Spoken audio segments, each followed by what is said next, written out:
Call to the following docket, FARGO versus Thurmond, case number 2016-156-225-AB. Ready. Number 8. You may please the decorum. Good morning to your Honor, son of report. Dewan Pierce Thurmond et al., including all occupants without the benefit of counsel. Appellants. I'm sorry, you're in pro per? Yes, Your Honor. Okay. Without the benefit of counsel. Okay, who else is here? Good morning, Your Honor, and the son of the court. Michael Idris Alexander, proper persona. Okay. Good morning, Your Honor. Tania Chris Alexander, appearing in propria persona without the benefit of counsel. Okay. Good morning, Your Honor. Melissa Perkins from Sheen, Jacobs, and Ross. We're making a limited appearance on behalf of the defendant this morning, as primary law firm could not appear. Your Honor, this We is have the defendant? On behalf of the plaintiff, Your Honor. Oh, I'm sorry. the appellee. Okay.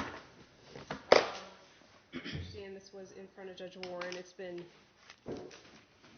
reassigned to me as of, I think, yesterday. So Yes, Your Honor, I'll that's hear right. oral arguments and go from there. Okay, Your Honor, this is the date and time set for appellant's motions as follow. One is to stay district court proceedings, district court judgment dated November 28th, 2016. Then we have a motion to reinstate. Then we have a motion to stay.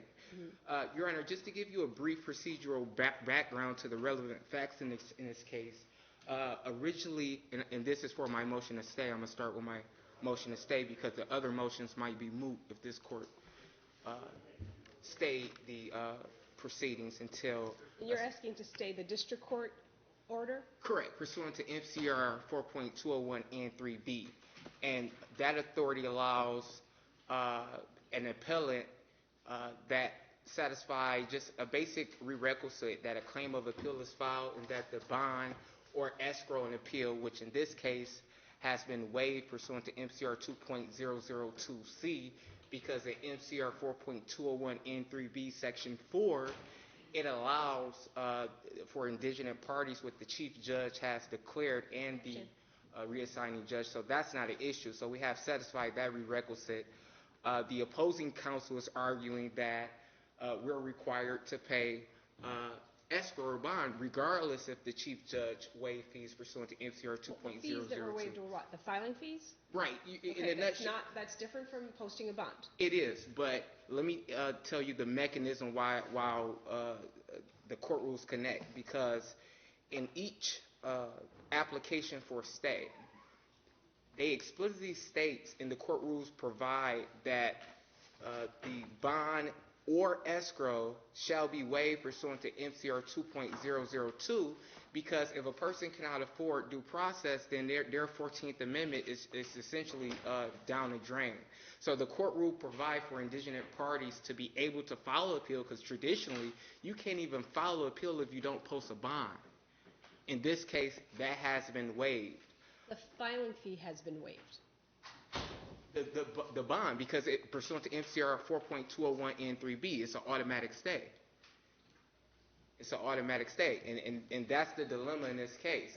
This is not my first application for a possessionary judgment. I'm very familiar with this application, and the spirit of the court rule. Oh, and I go further, Your Honor. MCL 6002605, that provides that the bond and escrow may be waived if a party is indigent pursuant to MCR 2.002. So the court rules is all over the place that reflects that position. And I further object to the response from the appellee, because it's not in accordance with MCR 2.119A, because their response does not include a brief with the authority supporting their factual basis. That's been a whole problem in this case, Your Honor. Appellee have not provided a scintilla or iota of evidence of proof of any right to possessionary judgment. So I want this court to stay pending appeal. This is not a nauseam unfidditum stay. This stay is pending the judgment because the clock is running on the judgment.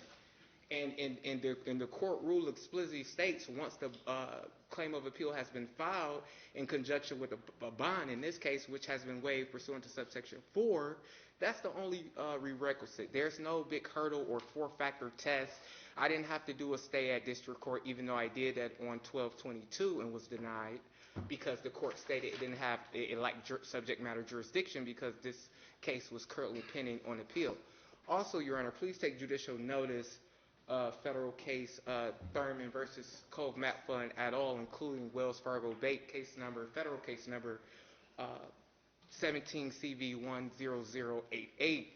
And yesterday we filed a TRO against Wells Fargo Bank, who is a federal third-party defendant to the whole transaction. I also have a federal subpoena sealed and issued from the Eastern District commanding that the appellee preserve all evidence of accountings, including but not limited to the money market accounts contained Your Honor, this in is the irrelevant to TRO. motions. Okay, stop. We do not interrupt each other. All right? Sure. Federal, whatever you have going on in federal court is not relevant to my purposes. So what else, what else as it relates to the motion to stay? Sure, Your Honor.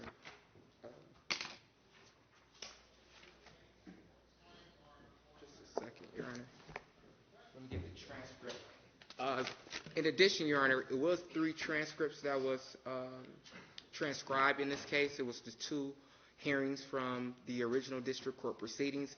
Then it was the hearing from the motion to stay. So if the court wanted to view that in camera and take this under advisement, if it needed to, I have those transcripts available. But, Your Honor, my argument is very simple. The stay is automatic. We have fulfilled the request, the prerequisite on bond. We have cured all defects, if any, and we're entitled to the stay. And I'll reserve 2 minutes for rebuttal. If I give you rebuttal. Oh, sure. Anyone else wish to say anything regarding the motion to stay? Or is he speaking for all 3 of you? We're in agreement with that, Your Honor, and, I did just want to reiterate, because we did speak to opposing counsel, the fact that circuit court, the rules are replete with authority that would allow circuit court to allow this stay. They can remand it back to district court. Circuit court has that authority, as well as amending a bond, if even imposing one. So yes, Your Honor, we are all in conjunction. Yes, I'm just following this conjunction as well when I offer. Okay. All right, thank you. Response, please. Your Honor, it's my understanding that the second amended motion to stay was not actually served on the primary law firm involved. They did search their records yesterday to see if their IT department could find an e-service of this motion. They could not locate it. So a response was filed with the assumption that it was the same content from the original motion that was denied by Judge Warren. Just again pointing out that as far as they're aware, a bond hasn't been posted, and as far as I'm aware, there's not an order that waives the actual bond requirement. Your Honor, this, real briefly, this motion for amended motion to stay was originally filed on 1/5. The law department failed to follow appearance because this is an e-file case. They're required to follow appearance pursuant to NCR 7.104F. Who's filed an appearance at this point? It was Ms. Owen's law firm has filed the appearance. And you're here today just for her? For the limited, yes, for processing these motions, Your Honor. Okay. Our firm also appeared on December 14th and before Judge Warren because, again, the law firm could not make the hearing date the court requested. Okay. Excuse me. Is that law firm in Illinois? It has offices in Illinois, Ohio, and Michigan, Your Honor. Okay. Your Honor, I just want to reflect the record. Owens did not follow appearance. That's not correct. They did not even follow limited appearance. Moreover, they was disqualified from oral arguments because they was late. They did not follow response, and the motion was unopposed. It's pretty easy to check if somebody's filed an appearance. Okay. Next motion, please. The motion to reinstate. Your Honor, the district court issued an order of the notice of order, and it provided that 14 days within that order that all defects to be cured. And the only possible defect that it was against the appellant was that instead of notice of application to leave, we had to notice to appeal by right, which is harmless and excusable by court rule, but we cured that defect within the 14 days, and that was the only prerequisite pursuant to the order and the court rule. So I think that motion is pretty simple. The motion to strike will be moot if the court granted the reinstatement. I just want to further my objection that their response is not timely and that this was e-file 015. It was served in traditional format as well as e-file. So there was a response filed on the motion to stay, you think, from the previous motion, or? That's my understanding from speaking with Ms. Owens yesterday. It's my understanding that the pattern is that the notice of hearing is mailed to the law firm, but not the substantive pleadings relating to that notice of hearing. And Your Honor, when I said that she's appeared, I don't know if she's filed an actual appearance or if it's just through her pleadings and responses that she's appeared before the court. I haven't had a chance to check the docket report, just as a clarification. Well, an appearance, if it's going to be filed, will be filed today. Okay. If it hasn't been already. I will communicate that to Ms. Owens. With regards to the motion to I'm sorry. All right, go ahead. Well, I was just going to say, with regards to the motion to reinstate and the motion to strike, the only thing that I would state is that MCR 7.113 required the court to issue the notice that it did notice out to the parties, so I don't see any reason to strike that order. With regards to the motion to reinstate, it's my understanding I still have not been provided any proof that anything was filed with the original trial court noticing the appeal as required under the court rules, Your Honor. And I have attached it multiple register of actions with my pleading is well established. It seems that counsel's not caught up. This is an e-file case. She's just not registered, so she wouldn't be getting notices personally. This is the fourth time that counsel have switched midway. We're in overtime. This conduct is inexcusable. They're the lawyer. They're held at the professional standard. Pro se pleadings and actions must be construed liberally, and I think we did everything perfect in this case.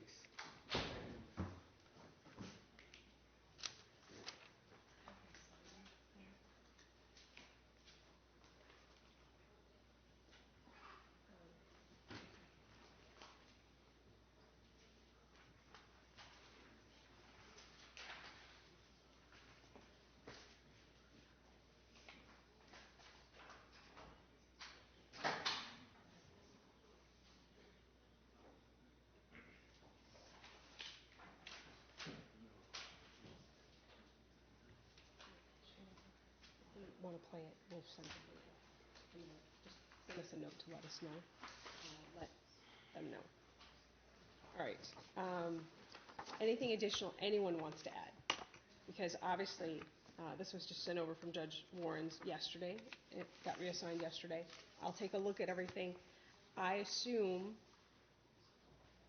first of all, in terms of the appellants, anything else that you want to file or that you want to submit to the court prior to my issuing an order as it relates to all three motions? Well, if the court is going to issue a disposition in the case, of course we will be filing more applicants. No. Oh, I'm sorry. You have three motions that you've filed. Mm-hmm. Okay, anything additional? Oh, no. I just wanted to say we have the transcripts if this court needed to view it in camera. I can obtain those if need be. Okay. Are there responses filed to all three motions? There's a response filed to the motion to reinstate and a response filed to the motion for stay, Your Honor. Okay. I'll get an appearance today, and I'll look at the responses, which I didn't. And just for clarification, you want an appearance from Ms. Owens, correct? The primary attorney? I want an appearance for whoever's representing, correct, the primary attorney. Correct. Okay, thank you. Okay? And I'll get something out, so I'll issue an order. Thank you. Okay, thank you, Your Honor. Thank you, Your Honor. Thank you, Your Honor. So this court is taking under advisement? Yes. Just got it reassigned to me last night. Fair enough.